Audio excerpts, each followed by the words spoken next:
রাজ্যে পালাবদল, আর এই পালাবদলের পর এবার কড়াভাবে প্রয়োগ করা হচ্ছে হাজিরা বিধি। সকাল 10:15টায় অফিস ছাড়া যাবে না বিকেল 5:15টার আগেও এই নিয়ম চালু ছিল সরকারি অফিসে হাজিরার ক্ষেত্রে, তবে বেশিরভাগ ক্ষেত্রে তা মানা হতো না। গড়িতে 10:15টা বাজার আগে নবান্নের গেটে ঢুকতে হুড়োহুড়ি, দেরি হয়ে গেলে অনেকেই শেষ মুহূর্তে আসছেন ছুটতে ছুটতে। নতুন সরকারের আমলে কর্মসংস্কৃতি বদলের ছবি নবান্নের সামনে।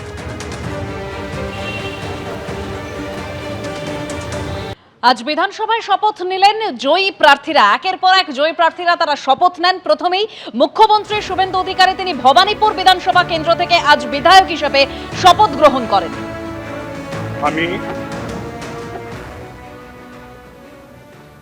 আমি শুভেন্দু অধিকারী পশ্চিমবঙ্গ বিধানসভায় সদস্য নির্বাচিত হইয়া ঈশ্বরের নামে শপথ করিতেছি যে বিধি দ্বারা স্থাপিত ভারতের সংবিধানের প্রতি আমি অকৃত্রিম নিষ্ঠা ও আনুগত্য পোষণ করিব। আমি ভারতের সার্বভৌমত্ব ও অখণ্ডতা রক্ষা করিব এবং যে কর্তব্যভার আমি গ্রহণ করিতে উদ্যত হইয়াছি তাহা নিষ্ঠাপূর্বক নির্বাহ করিব।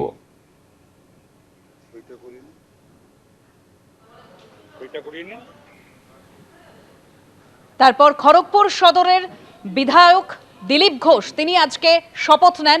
শুভেন্দু অধিকারীর পরেই তিনি আজকে বিধায়ক হিসেবে শপথ নেন বিধানসভায়। আমি শ্রী দিলীপ কুমার ঘোষ পশ্চিমবঙ্গ বিধানসভায় সদস্য নির্বাচিত হইয়া ঈশ্বরের নামে শপথ করিতেছি যে বিধি দ্বারা স্থাপিত ভারতের সংবিধানের প্রতি আমি অকৃত্রিম নিষ্ঠা ও আনুগত্য পোষণ করিব। আমি ভারতের সার্বভৌমত্ব ও অখণ্ডতা রক্ষা করিব এবং যে কর্তব্যভার আমি গ্রহণ করিতে উদ্যত হইয়াছি তাহা নিষ্ঠাপূর্বক নির্বাহ করিব।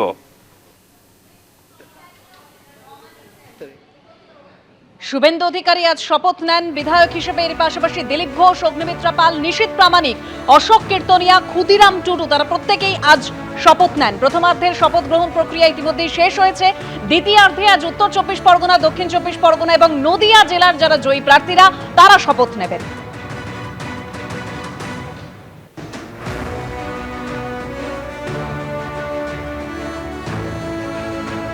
আজ বিধায়ক হিসেবে শপথ নেওয়ার পর মুখ্যমন্ত্রী শুভেন্দু অধিকারী কি বললেন শুনুন। আমি দু জায়গার এমএলএ হিসেবে তো শপথ নিতে পারি না। আমি ভবানীপুর থেকে শপথ নিলাম, মানে আমাকে সংবিধান আইন অনুযায়ী নন্দীগ্রামটা ছাড়তে হবে। ছাড়লেও আমি নন্দীগ্রামের মানুষকে কথা দিতে পারি 2009-এর 5ই জানুয়ারি ফিরোজা বিবি জেতানোর পর থেকে আমি এমএলএ ছিলাম না, কিন্তু আমি নন্দীগ্রামের সব দেখাশোনা করেছি। এখানেও একজন প্রতিনিধি থাকবেন বা তাকে নন্দীগ্রামের মানুষ নির্বাচিত করবে। নন্দীগ্রামে বিধায়কের পরিষেবা থেকে শুরু করে আমি নির্বাচন চলাকালীন যে সমস্ত উন্নয়নের প্রতিশ্রুতি দিয়েছিলাম, আমি অন্য এলাকার উন্নয়নের সাথে সাথে নন্দীগ্রামে দেওয়া আমার কথাও আমি কার্যকর করব এবং নন্দীগ্রামের মানুষ তাদের আমি আগামী 5 বছর বুঝতে দেব না যে তাদের বিধায়ক শুভেন্দু অধিকারী নয়। দুপুরে নবান্নে মুখ্যমন্ত্রী শুভেন্দু অধিকারীর বৈঠক করার কথা রয়েছে। 41টি দপ্তরের সচিবদের নিয়ে বৈঠক করতে চলেছেন মুখ্যমন্ত্রী শুভেন্দু অধিকারী, যে বৈঠকে বিধায়করাও যোগ দেবেন বলে খবর পাওয়া যাচ্ছে। এই বৈঠকে কি নিয়ে আলোচনা হতে পারে, নবান্ন সূত্রে আর কি খবর, সরাসরি রুমা পাল রয়েছেন আমাদের প্রতিনিধি। রুমা, দেখো, আর কিছুক্ষণের মধ্যে এই বৈঠক শুরু হবে এবং মুখ্যমন্ত্রী শুভেন্দু অধিকারী নবান্নে প্রবেশ করেছেন এবং ইতিমধ্যেই জানিয়ে রাখি নবান্ন সভাগৃহে কিন্তু এই বৈঠক হচ্ছে এবং সেই বৈঠকে কিন্তু যেমন 41টি দপ্তরের সচিবরা রয়েছেন এবং অবশ্যই সিনিয়র মোস্ট যারা আধিকারিকরা রয়েছেন, তার সঙ্গে পুলিশ প্রশাসন রয়েছেন, বেশ কিছু বিধায়ক রয়েছেন এবং সবথেকে বড় প্রশ্ন যে এখন মুখ্যমন্ত্রী চাইছেন যে প্রশাসনকে আরও চাঙ্গা করতে এবং প্রত্যেকটা দপ্তরে কি কাজ হয়েছে, আগামী 6 মাসের মধ্যে সেই রূপরেখা কি সেই সমস্ত খতিয়ান কিন্তু তুলে ধরা হবে এবং এটাও ঠিক কোন খাতে কত খরচ হয়েছে, কত বরাদ্দ হয়েছে, কিভাবে উন্নয়ন হচ্ছে, শুধু উন্নয়ন পরিকাঠামো নয়, তার সঙ্গে সঙ্গে আরও কি প্রয়োজন রয়েছে এবং কোথায় কি খামতি রয়েছে, সমস্ত কিছুই কিন্তু তথ্য নিয়ে আজকের এই বৈঠক হবে এবং সেই বৈঠক আর কিছুক্ষণের মধ্যেই শুরু হতে চলেছে। এবং জানি রাখি, একবার সেই চিত্রটা একবার দেখাবো, আমার সঙ্গে রয়েছেন ক্যামেরা পার্সন ভগবান শাহ, একবার দেখাচ্ছি। এটা হচ্ছে তোমার নবান্ন সভাগৃহ এবং নবান্ন সভাগৃহের মধ্যে কিন্তু এর ইতিমধ্যেই জানিয়ে রাখি যে অনেক প্রায় প্রত্যেকেই কিন্তু ভেতরে প্রবেশ করেছেন, যারা সচিবরা রয়েছেন, সিনিয়র মোস্ট যারা রয়েছেন, এবং তার সঙ্গে এটাও ঠিক পুলিশ প্রশাসন রয়েছে, অনেক বিধায়কই এসছেন এবং মুখ্যমন্ত্রীও কিন্তু নবান্নে প্রবেশ করে গিয়েছেন।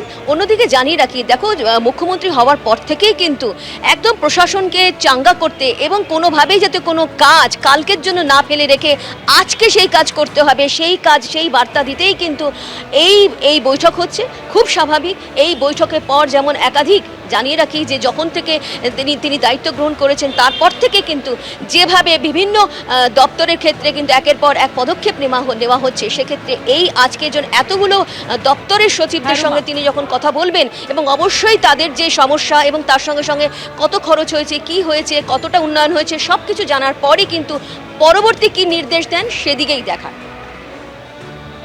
ধন্যবাদ রুমা। এবিপি আনন্দ, এগিয়ে থাকে, এগিয়ে রাখে।